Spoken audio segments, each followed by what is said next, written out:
Téléspectateurs de Bloc 221 TV, bonjour et bienvenue, c'est l'heure de la revue de l'actualité. En recevant les conclusions du dialogue national ce lundi, Macky Sall a évoqué la date de la présidentielle qui pourrait être fixée le 2 juin si le Conseil constitutionnel valide la demande des acteurs du dialogue. Si cette date a été prise et non une autre plus proche de la fin du mandat le 2 avril prochain, c'est par respect à l'article L137 du Code électoral, fait savoir le chef de l'État. Le dit texte stipule, je cite, les électeurs sont convoqués par décret publié au journal officiel au moins 80 jours avant la date du scrutin en cas de deuxième tour ou de nouveau tour de scrutin. Après l'annulation des élections, la publication du décret de convocation a lieu au plus tard 8 jours avant la date du scrutin. En revanche, en cas de vacances de la présidence par démission, empêchement définitif ou décès, le décret est pris dans les 60 jours avant le scrutin. Ainsi, en tenant compte de cet article, si le 2 juin est choisi comme date de la présidentielle, Macky Sall est dans l'obligation de publier son décret d'ici à 10 jours, soit au plus tard le jeudi 14 mars 2024, coïncidant au 80e jour avant le 2 juin. Au rassemblement de ce samedi 2 mars, des militants d'Ousmane Sonko ont eu une altercation avec ceux de Taxawu Sénégal de Khalifa Sall. Interrogé, l'ancien maire de Dakar et candidat à la présidentielle de 2024 a parlé d'un incident inélégant et inadmissible et a appelé à l'unité. Le leader politique a par ailleurs promis de réunir les différentes parties pour une union sacrée, se posant même la question de savoir comment peut-on prétendre diriger le pays en combattant dans la division. Le secrétaire général chargé de la communication de l'Union des travailleurs de la justice a bénéficié d'un retour de parquet. Le greffier Abdoulaye Mboup a été arrêté vendredi dernier pour outrage à magistrat dans l'exercice de ses fonctions. Les faits qui lui sont imputés se sont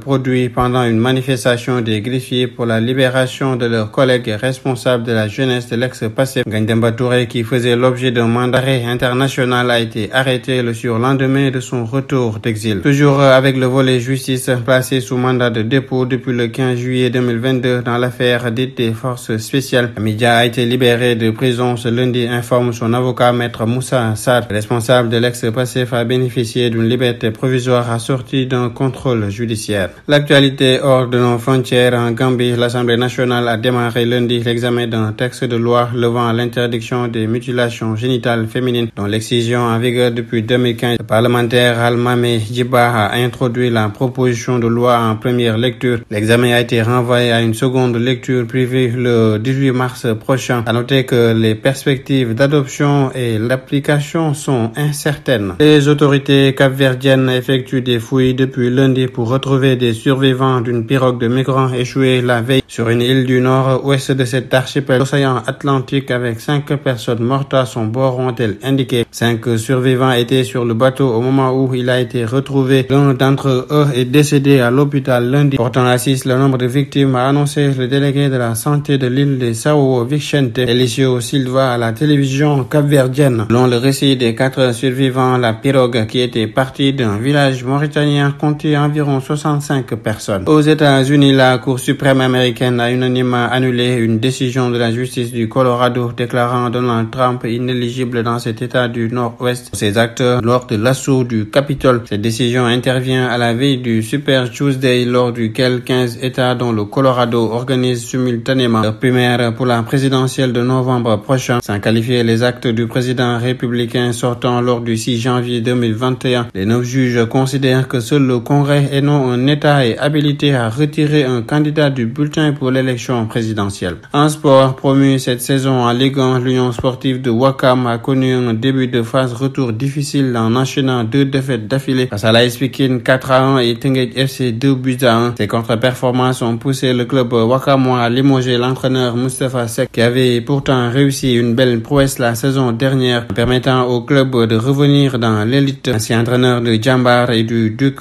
Mbaye Badji, est pressenti pour le remplacer. C'était tout, mesdames et messieurs. Nous vous donnons rendez-vous dans un autre numéro. D'ici là, restez avec nos programmes. Bloc 221 TV.